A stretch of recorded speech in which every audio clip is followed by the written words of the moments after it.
Hello বন্ধুরা, আজ আমি আপনাদের সাথে শেয়ার করতে চলেছি আমার লেখা এক কবিতা, যার নাম দিয়েছি দুর্গাপুর। লেখক সূর্যশেখর পাল। আরে দুর্গাপুরে রেপ হয়েছে তবুও সবাই চুপ। কদিন পরে দুর্গাপুর বাসী দেখাবে ফটোর সামনে ধূপ। মিটিং হবে, মিছিল হবে, কদিন পরে নেতারা লাফাবে। নেতারা এসেছে দেখে মিডিয়া বাঁদরের মতো ঝাঁপাবে। মা বাবা হারালো সন্তানকে, তাদের কষ্ট তো আর কমবে না। আর রেপিস্ট ধরা পড়লে তো আর টিআরপি জমবে না। আর কত মেয়ে মরবে দেশে এই 2 মিনিটের খেলাতে। পুজো আসছে, সবাই উৎসবে মাতো। বোনটাকে ভুলে যাও ঘুরতে গিয়ে মেলাতে। অনেক হলো, তবে আর নয়, এবার প্রতিবাদের ঝড় তুলো। জেগে জেগে অনেক ঘুমালে, এবার সততার দরজা খুলো। আর মেয়েরা কোনো খেলনা নয়, এটা বোঝাতে হবে আইনে। আর আইনও এখন দেখা যাচ্ছে ঘুষ নিচ্ছে লাইনে।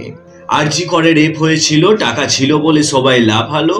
দুর্গাপুরের মেয়ে রেপ হয়েছে, টাকা নেই বলে কোনো মিডিয়া নাহি ছাপালো। আচ্ছা, রেপ কি কোনোদিন বন্ধ হবে না? তাহলে কিসের ভাঁটের আইন? আইন কি শুধু হেলমেট না পরলে নিতে জানে ফাইন?